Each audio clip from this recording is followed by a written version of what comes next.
Well, hello there, and welcome to the Poetry of Healing show. I am so happy that you are joining us today.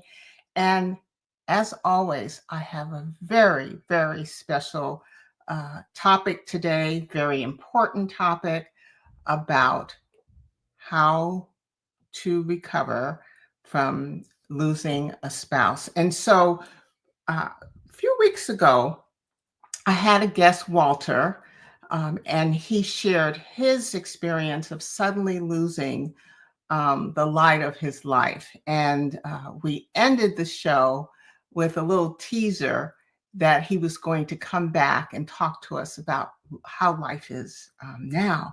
And so Walter's here, and so is his special guest as well. So, as we always do to start this time, we're going to do a little centering. It'll take about 60 seconds or so.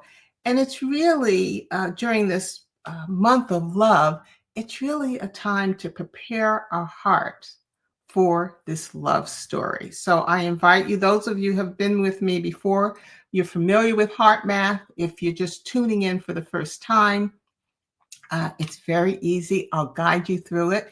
And I'm going to invite you to lower your gaze or close your eyes so you can focus and kind of mute anything that's going on around you or anything you brought to the show with you today, because I really encourage you to just embrace and be in this environment where we're talking about creating and just being surrounded by love.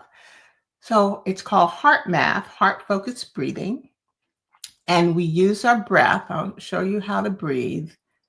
And then we use our heart to center us and bring us to a place of ease and relaxation. So let's take a breath in through your nose, slowly, and then out through your mouth like you're blowing out a candle. One more time, in through your nose, deep, deep, deep, and then out through your mouth. Beautiful. Now, this time when you take a breath in, I want you to focus in your left side of your chest where your heart is, and imagine when you're taking the breath in, your heart is expanding. And then it's getting bigger. And then when you take a breath out, it's contracting. Let's try it again. Take a nice deep breath in through your nose and watch your heart get so big. It may even light up. And then take a breath out and watch your heart, your chest contract. Then one more heart breath. Take a deep breath in and your heart gets bigger and bigger and it lights up and it sends just warmth through your whole body. And then blow out and your heart is contracting. And so I want you to just take time to just sense what's going on in your immediate space. Maybe a room, you may be in a computer cafe, you may be sitting outside enjoying the show. Just take a sense. Your eyes are still closed. What do you hear? What do you feel? What do you smell? Okay. And then lastly, I'm going to have you take a deep breath in, just a normal breath, and then out through your mouth as you enter this space. So for those of you viewers who are just joining us, this show is all about finding love, and it's with our previous guest, Walter. And I'm not going to wait any longer. I'm going to bring Walter in, and let me just, Walter, I'm bringing you in, Walter. All righty. Hello. Okay, here you go. How How are you? are you? How are you? I'm doing just great. Yourself? I'm great. Well, the last time you were here, I'm going to put up the I'm going to put up thumbnails so viewers might remember. So the last time you were here a few weeks ago, we talked about healing from the heartbreak of losing your wife suddenly. And so I'm also going to add here. So for those of you who were not able to view the show, or you want to share it with someone, you can scan the QR code and it'll take you right to the show, or you can just take a picture and keep the link so that you can watch it later. So I'm gonna put this up again during the show, but just so that you'll have a sense. And we're gonna catch up a little bit, so you'll be fine not having watched part one before we get into it. So Walter, I'm so glad that you agree with that, because the story, I'll tell you, the story touched so many hearts, and your segment had 4,500 plus views and almost 5,000 views. So it really, tells us that there's a great interest in this topic of being a widower. But the last time we talked about loss, this time we're going to focus on love. And you've walked a very powerful journey, and we left off at a turning point, and we're going to get into that. But before we get into that, I'd like to introduce someone who has had the same experience. So let's bring Maxine in. I'm going to bring Maxine in. Maxine, I'm bringing you in. Okay. Here we go. Okay. Welcome, Maxine. Thank you. It's nice to be here. Well, I am so glad that you two agreed to come as well, because you have a similar story of losing a spouse. And so just share a little bit about your story, I'm going to ask you to just share what you would like about your journey of becoming a widow. Well, I had a very long marriage. I was married 58 years, and I got married very young. I was a teenage bride. And so I sort of grew up with my husband. And over the years, we experienced a lot of the normal marriage things, as ups and downs as people go through in and out of love, all of those things that people do over a long period of being together. And it was the fact that he became ill late in life. He had been healthy. Both of us had experienced great health throughout our marriage, and never any catastrophic situations or illnesses, any of that. And then in the 57th year is when he became ill. And he had, turns out that he had idiopathic pulmonary fibrosis, which is scarring of the lungs. It impacted his breathing. And then as time went on, we found out that he had bladder cancer. So there's sort of one thing after another that came up. And so he was in and out of the hospital for just about over 8 to 10 months.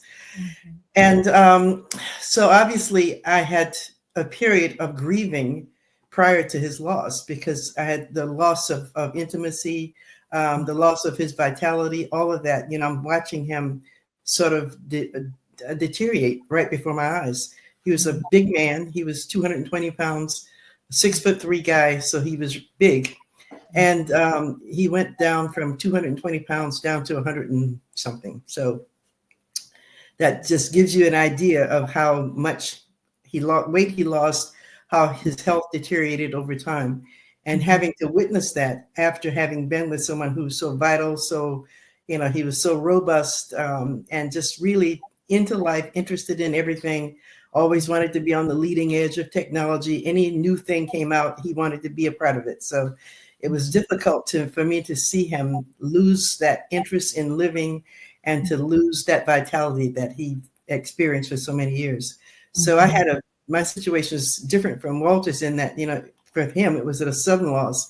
In my situation, it was a gradual over time. And I witnessed him, sort of losing the will to live, losing his vitality. So that was really pretty difficult. And I think that the grieving process, again, started for me before he actually died. Yeah.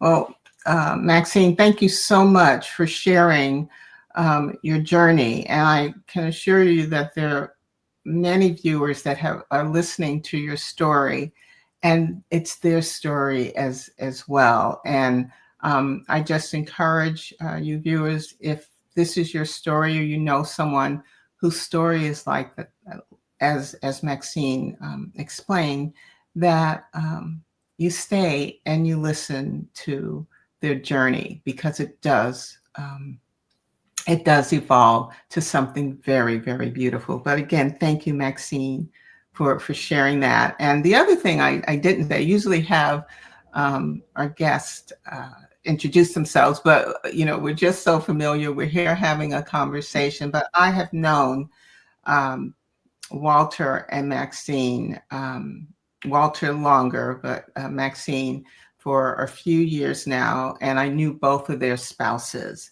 And so we're talking about incredibly beautiful, caring, loving spouses that were bigger than life. Your husband, Maxine, was truly really bigger than life. And and Walter's wife, though very quiet, she was also bigger than life. She lit up any room she entered. So you were both blessed with incredibly wonderful partners. So thank you. So what I'd like to do, I made some questions just to get the conversation started. And so viewers, if you're just dropping in, I have today two special guests, Walter, who's a widower, and Maxine, who is a widow. And they're here today to talk about life after losing a spouse. So I encourage you to stay with us. And so I'm going to begin, Walter, I'm going to unmute you. And I know both of you just go with the flow. So let me unmute Walter as well. The first question I have is for both of you. After experiencing such a deep loss, did you ever think love would find you again? You want to go first, Walter? Go first, sweetheart. Okay. Well, in my case, I did not. I really did not. I just assumed that I would, I didn't think that I couldn't live without my husband. I knew that I could live without him. However, I didn't think that I would experience love and happiness in the way that I did as I was married to him. So I really assumed that what I would do, I have a very interesting family. They live in different parts of the world. And so I assume that I just spend time with my family. I have grandchildren that I assume that I just spend time with them. And that would be, and my church and whatever other interests that I might have, with just hanging out with friends. That's what I expected my life to be like, that I just kind of go on and live and enjoy as much as I could. And that part of me, the romantic side of me, the part that gets excited when someone walked into the room, I thought that would be over. That was done. That was my opinion. That's what I thought. So turns out that God thought something different. So. And he laughs at our plans. That's Yes. an adage. We have plans. He just laughs at it. Well, thank you so much, Maxine. Well, I would just have to say that I was not. I was looking for someone, but I didn't think that I could really care for someone, because I had some certain standards that I wanted that I felt that they should meet. And I was not rushing. It was over 2 years before I actually decided that this is where I needed to go. And there were a lot of people out there talking. Since I have only one good ear, I always would put them on the side that I couldn't hear on. So that worked out well. But I really never thought that I could love again and still have the same love for my deceased spouse. And that's when, as Maxine stated, the Lord had another plan. Because as long as the two of us have known each other, I never thought that the two of us would be calling ourselves one. And I tell you, it has been since June the 4th, 2024. It has been. Hold that thought. Hold that thought. I know you're excited about it, but I want to go back to all that talking in your ear because it's real. You know, you lose your spouse, and it's like you're how can I say you know, you're sought after. So there were a lot of casseroles and pound cakes and fried chicken and soup and all those things. And I said, Walter, don't touch it. Well, I just felt that number one, the casseroles, they all look good, the cakes and the chicken look well, but I think that during that period, it's a very emotional time. And one needs to be extremely cautious about what the emotions are doing. Don't let the emotions take over really where what your thoughts should be. You really need time to think about what you're going to do in this new norm that you've been given. So I just wanted to make sure that any decision that I made, I want to make a decision that I could be with someone that we had the same interests. But number one, that we care for one another. And that was really important to me because I think that our hearts are something that's very, very delicate. And one has to be cautious about who they allow to enter that space. Because sometimes that space can be really damaged. And if you're already dealing with hurt of the grief itself, you don't need to add to it with a decision that was made without any thought. Good point. Good point. And Maxine also brought up the thought that making that when you find love again, it's not that you're removing your former spouse.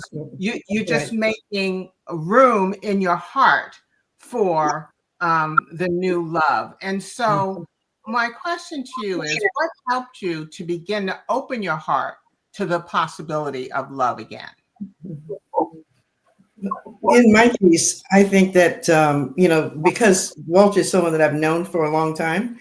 And as you mentioned that you knew his wife, and I did as well. In fact, I'm wearing a piece of her jewelry today. I'm wearing a necklace that Gaynell used to wear. So I'm wearing a piece of her jewelry. That's because I knew her, and I knew that you know what a wonderful person she was, and knowing Walter and seeing how he cared for her over the years, and the way he treated her, the way she treated him. So I knew that I was in the presence of a good man and a caring man. So that part was okay with me. However, I had to get to know him in a different way. You know, I knew him as her husband, and I knew him as a colleague at work. You know, we worked together for a while. So that's how I knew him. But then I had to come to the conclusion that I need to get to know him in a different way. And so basically, I think in my mind, and I guess in my heart, I just sort of surrendered to the fact that I was going to allow him into my life. And the fact that I had seen him in action, I knew who he was. I didn't think that he would do anything foolish, that he would hurt me. So I decided that I would allow him into my heart as well. And so that was really I didn't want to meet anybody new. So that was the other thing. I didn't want anybody saying to me, oh, I have someone I want to introduce you to. I think they're this or that. And I just didn't want to go through that whole craziness of vetting and all that stuff and having someone tell me about someone and then I'd meet him and be disappointed. So I stayed out of that whole craziness. I didn't do any of that. And but I already knew him. So I just had to get to know him in a different way. And it was just like peeling back an onion. You know, there were layers that I didn't know existed with him. So I got to know him, in a different way. The idea of a romance with someone that I'd known for so long, and I thought, wow, this is different. And so it's just kind of gradually we got to learn more about each other, and we got to be close to each other, in ways that I had not ever expected. So it's been a romantic journey, in my opinion. And I didn't think that I'd have that feeling of excitement again about a man. I just assumed that I've actually thought of Walter as someone who I'd maybe asked to take me to a play or to be an escort for me, because I knew he was a good man and I could trust him. So I assumed that would be our relationship. But then it turns out that it got to be a whole lot more than that. And that's the part that was surprising and pleasantly surprising. So it's now when he walks into a room, my heart quickens. When I see his face, I get a little excited, and to have that kind of that adrenaline rush when I'm around him, that is something that I never thought would happen again, because that was what it was for me as married to my husband for years. I mean, when he entered a room, I would always feel a little excitement, and it's the same thing now. I'm getting that rush when I see his face and when he's around me. So, and that's the part that is so exciting at this age. To have that kind of excitement is just incredible. Well, Maxine, you just opened the floodgates. So I am gonna, and I knew it would happen. So I want, because we haven't officially said it, but I'm going to unmute Walter. And Walter, will you make the announcement about you two, please? As she stated, we did not know one another in the sense that we know one another now. We knew each other from a professional standpoint. As she stated, we knew each other's spouses. One of the things that I thought back is that we were interacting, and we were both proud to wear our wedding rings, still wearing our wedding rings. And we're able to talk about our mates to one another, that is no jealousy or no hang-ups there. So that, I think, is very important. I think that even drew us even closer together. But I have to say that because she was in banking and I was on this board, we had some funds that needed some attention, as well as, for investment. I just decided to give her a call, and because I knew Arnold was probably bugging her to death about getting deposits. So I said, Arnold is my husband. Yeah. So I said, so I told our treasurer, I said, well, look, I know this lady, give her a call, and she may be able to give us some rates that would be attractive. So they got together and they talked and everything, and sure enough, it worked out where she was able to, give the board what was needed as far as the investment. And so because of the type of person she is, she decided to invite me to lunch and to thank me. So she invited me to lunch. I met her at this place. Nice, I was spot of garbage. But we met there and we had a nice lunch, but I was parked away from quite away from the restaurant. So she decided, she said, well, I'll give you a ride to your car. So I said, well, fine. I didn't feel like getting my steps in that day. So I decided I would take that offer right into the car. So she took me to my car. But before I got out, I said, I'm just going to show a little thing. So I decided to reach over to give her a little peck on the jaw, thanking her for doing it. But she brought the jaw to me. I said, this may be something. All right. Then the next time she called me, she said, well, after church, would you like to join me for brunch up at Sequoia Country Club? I say, well, sure. Well, I thought that was good because then I wouldn't have to worry about preparing a meal. So I thought that was good as well. So we met up there. And then I said, this lady's been very nice. She's invited me out to dinner and to lunch as well as to dinner. I said, well, I'm going to invite her over to my house for dinner. So I prepared a nice meal with candlelight and all the above, and trying to, set a nice atmosphere, but nothing to where it was just going to be just a dinner and a thank you. Well, I talked to myself. I said, am I going to kiss this lady? I was putting my nerves up to kiss this lady. So Some people say, well, what do you have to lose? The worst thing you can happen is that she can slap you and walk out the door, okay? So I got me a good kiss, and that was kind of like the start of things, okay? Okay, And we this is a PG show, so I'm gonna cut you off here. But I am on a serious note. I just want to say that viewers, if you have just joined us, we are talking to Walter, who is a widower, and Maxine, who is a widow. And we were just describing how the two of them came together in a romantic relationship after knowing each other professionally in the banking system for over 30 years, I think, that you guys knew each other. Is it 30 years or is it longer? Yeah, it was No, 30, 30 years. And there's so much that came out of both of your stories, but I do want to say that viewers, if you heard the story, Maxine was the inviter. Okay, so she invited twice. So it's okay. It's okay to step up. You see what you are attracted to, and just gently make that invitation. And you can sense, because Walter had it in his head anyway, but sometimes we have to give our men a little nudge. And so she gave a little cheek, right? And it just gave him the green light to invite her over. And Walter's a great cook. Maxine's a great cook. So all this is all good. And Walter, I have to hand it to you. You set it up. You had candles, and you had China, and you had everything going on.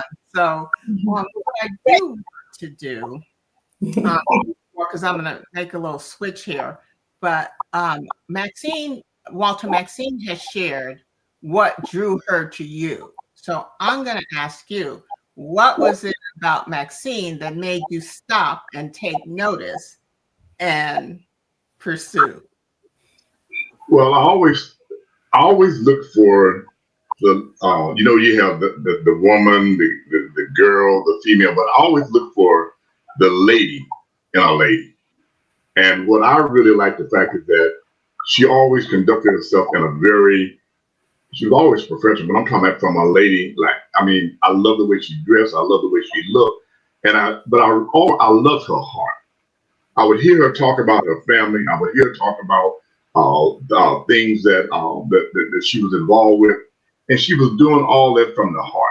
And I say, God looks at our heart, and so I say, I feel that I could trust her with my heart, to whereby it would be handled gently and carefully, and there was no hurt there for me. So that's what kind of I watched how she, invited me to lunch and all that. It was not a big casserole. It was not big. If I didn't go, it's like, I don't. That's cool. But it was presented in such a way to where I felt comfortable with it. I did not feel that she was hitting on me or trying to lure me in. I just felt that she was just showing her, that she was thankful for what I had done with introducing to our treasure. But I felt the good vibes, okay?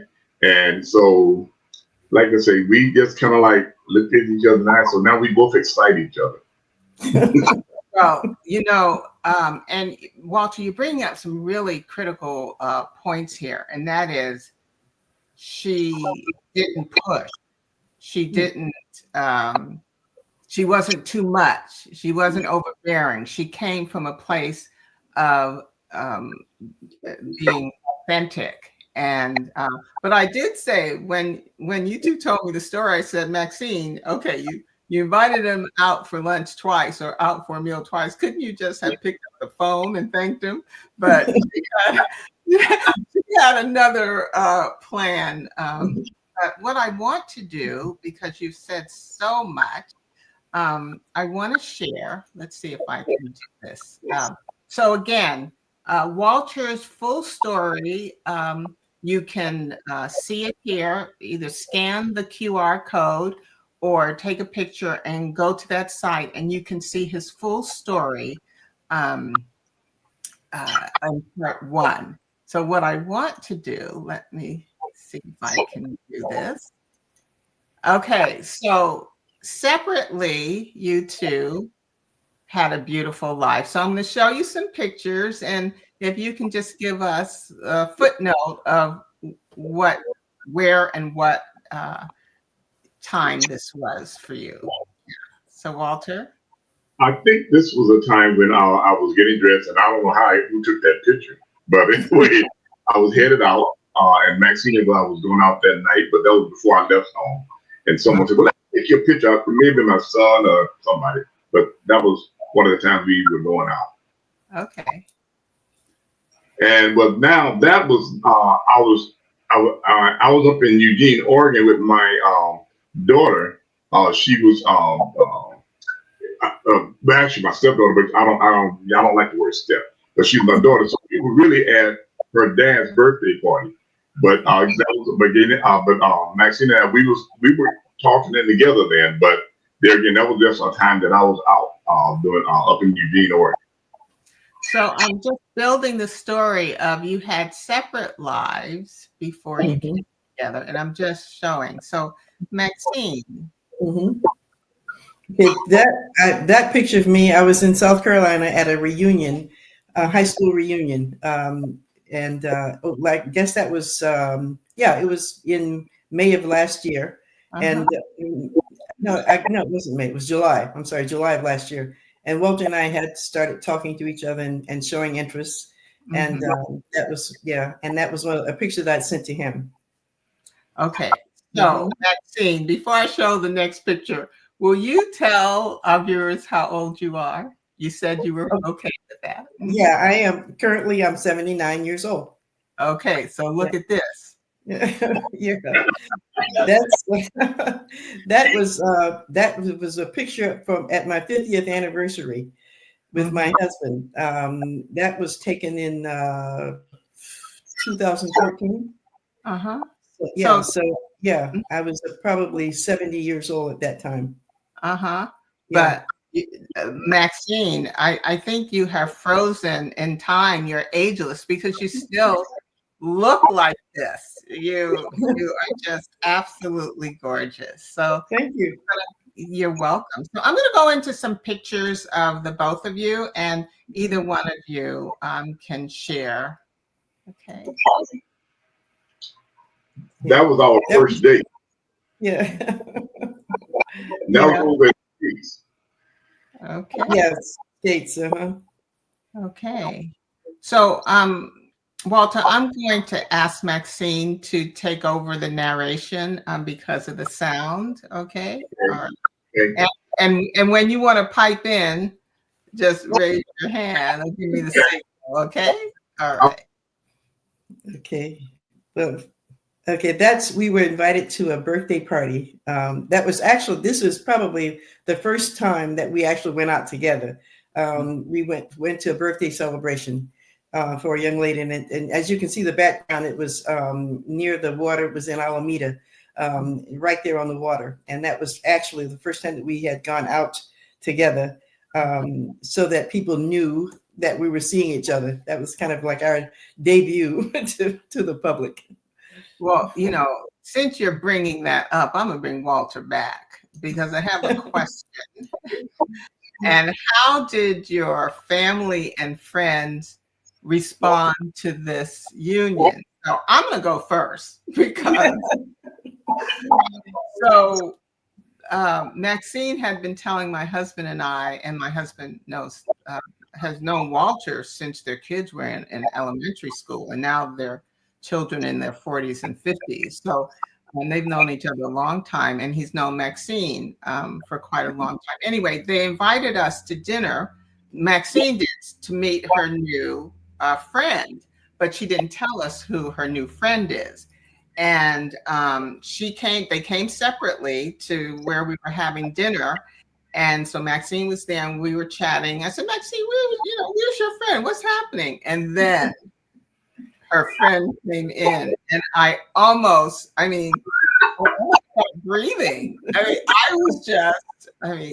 guys can explain it better, but I'll tell you, my reaction was so strong and so happy. I was speechless because I know these two beautiful individuals, and to have them after their losses come together in the way they did, I was just speechless. Do you want to say anything about my reaction? Yeah, it was surprising to me that you were so surprised. But Arnold kind of said he felt that it was Walter. Arnold thinks that he felt like he knew who it was. But the thing that's been so wonderful to me is that just friends in general, anytime that we're seen out together, and people that know both of us always come up to us and say, "Oh my God, I'm so glad to see the two of you together. I'm so happy for the two of you because both of you are great people, and I'm just happy that you're together." And then when Walter went to South Carolina with me to meet my family, they really immediately embraced him. They just could sense what a good guy he is. And they were so happy to see the two of us together, and the way he interacted with me and the way I was around him. They could see that I was happy again.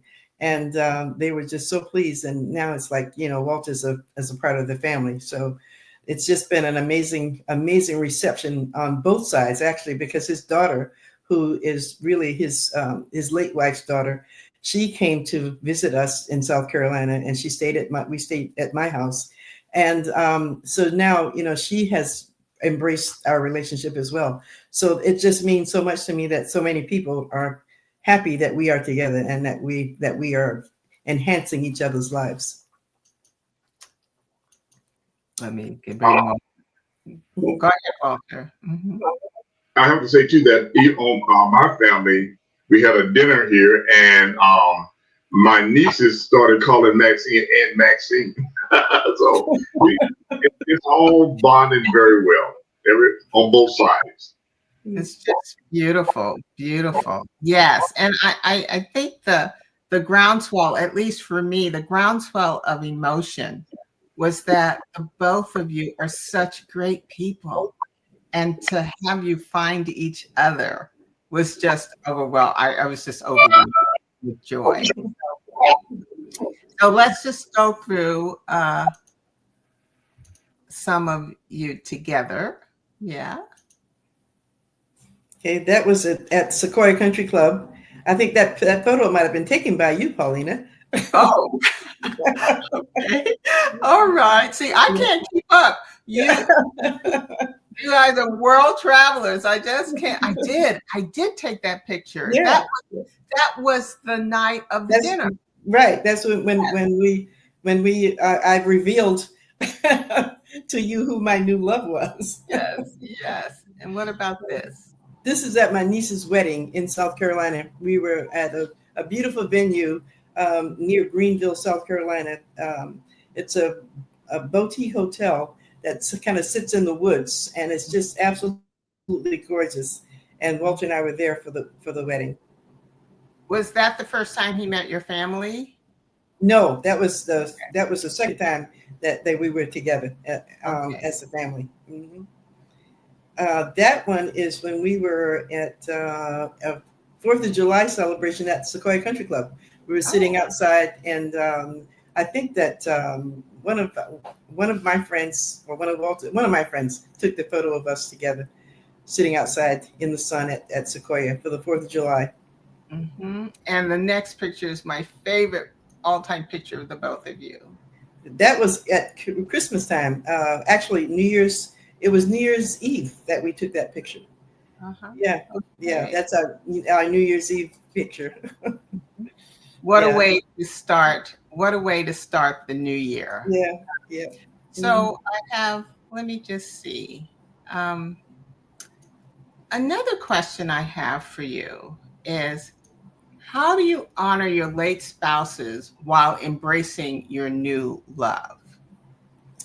Well, in my case, I think that just remembering him, that's just remembering him, speaking fondly of him. And there's so many things, and Walter and I laugh about this all the time. There are things that I do that reminds him of his wife, and there are things that he does that reminds me of my husband. So whenever those things happen, we laugh and talk about it, because I'm thinking, oh my God, look like, are you channeling him? And it's the same thing that he says about me and his wife. So the way that we honor them is by never forgetting them. We talk about them, and in loving ways, and also in the ways that the quirky ways that they had about certain things that we both display. And so it's just, that is the way by keeping them in our hearts, we just don't forget them, and we talk about them often.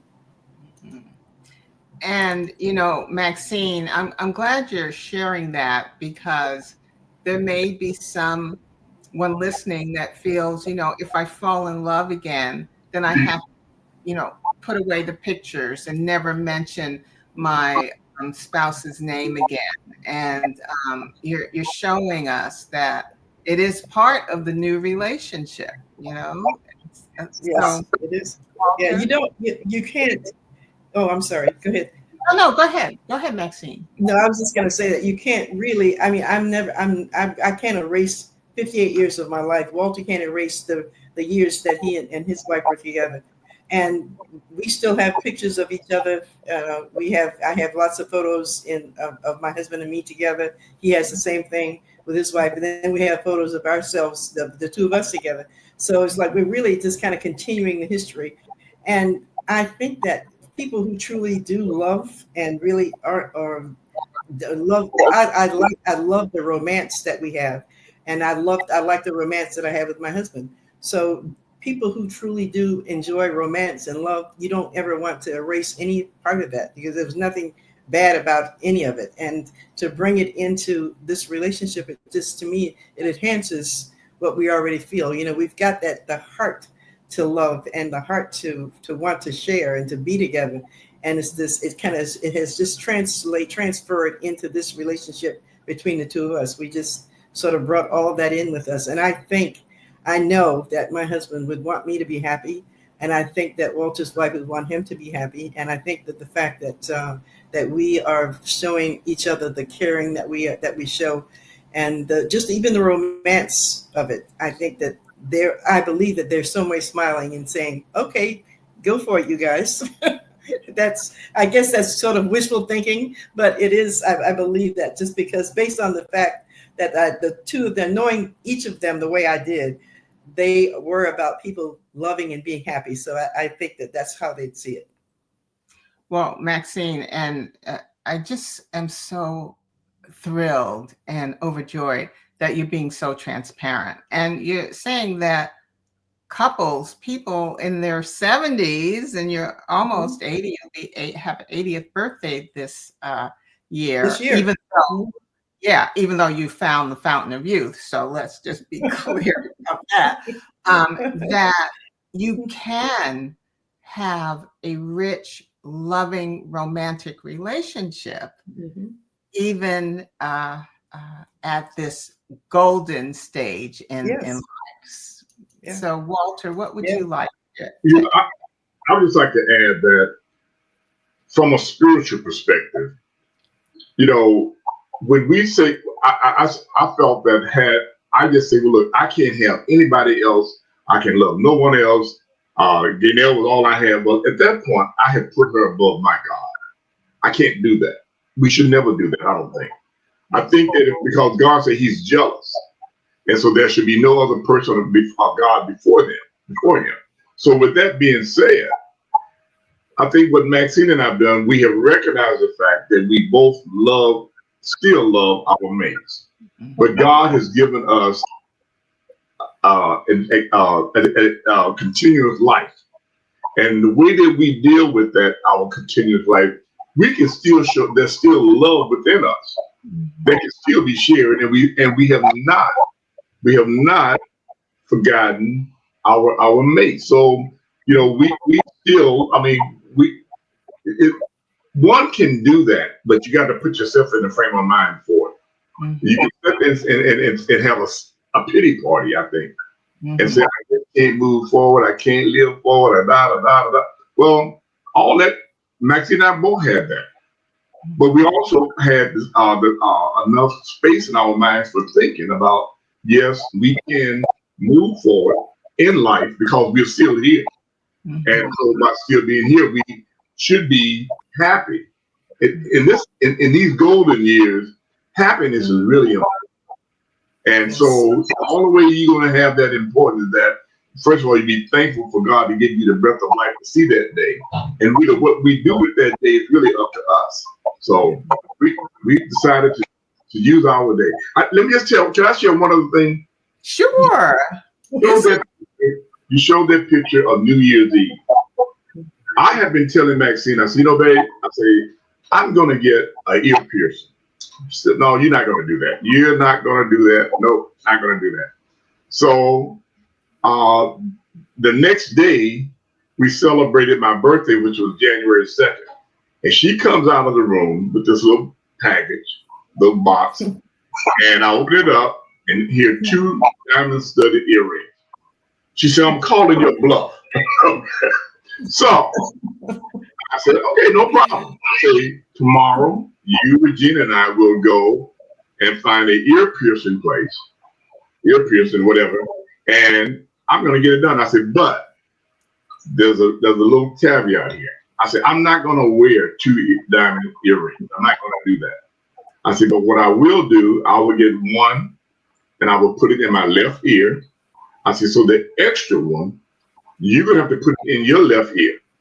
And with the fact that I know you already have in your left ear, but then there will be a third one. I said, now, a lot of time people they give friendship rings, friendship bracelets, and all that. I said, but these diamond studs will represent our commitment to one another. And so I have my earring, and she has an earring in her left. So I just thought, she really called my bluff on that, but I had been talking about that for some time. So but I couldn't do 2. So that's what we did. Well, I'm here to say, viewers, that I can co-sign this because I've seen the pierced earring in Walter's ear, and he said, "Oh, it didn't hurt." I mean, and so yeah, that's what love does, just makes you oblivious. Yes. Okay, so I have one last question for you, and that is, what would you say to someone who's afraid to love again after the loss of their spouse? Well, I would say, as I mentioned earlier, that you have to surrender. You really do. And that surrender doesn't just come surrendering to the other person, but it surrenders to your heart, to your God, really. It's the God in you allows you to express yourself and just kind of relax and open your heart. Because it's, as Walter mentioned, we are still here. We were left behind, and we're here, and we have to live our lives. And to surrender to life, surrender to love, just to kind of, and you obviously have to be cautious of who you are allowing into your life. Pay attention to whoever it is that you happen to meet, and watch how they interact with other people. Watch how they treat other people. And when you see that you found someone who the values are similar to yours, then just let it go and open your heart and allow them in. Thank you, Maxine. And Walter, what would you like to add? Well, I say ditto to everything. It's all about being able to trust the person, and trust the person is really what I prayed for. I prayed for good mates. I prayed for, and I trust God that He was going to deliver that. So He's done it again. Oh, what a blessing. All I can say to both of you is, you make love look so easy and so good and so accessible. And I just thank you for just being so transparent for our viewers, because in this age group, there are, interestingly enough, there are more women who are widowed than there are men. But as Walter talked about in his first segment with me a few weeks ago, that we don't hear about widowers, we don't hear about men. And so it was really important, I felt, during this month of love to honor your stories, profiling, of course, or not profiling, but being Walter being the center of this story, because we don't hear men's story that much. So I thank you for your courage. I thank you for your generosity in sharing with our viewers today. And of course, I just wish you all that this love grows, enhances, and just be a model for um, older person in the golden years. And I'm in the same generation as you, so I'm not calling you old.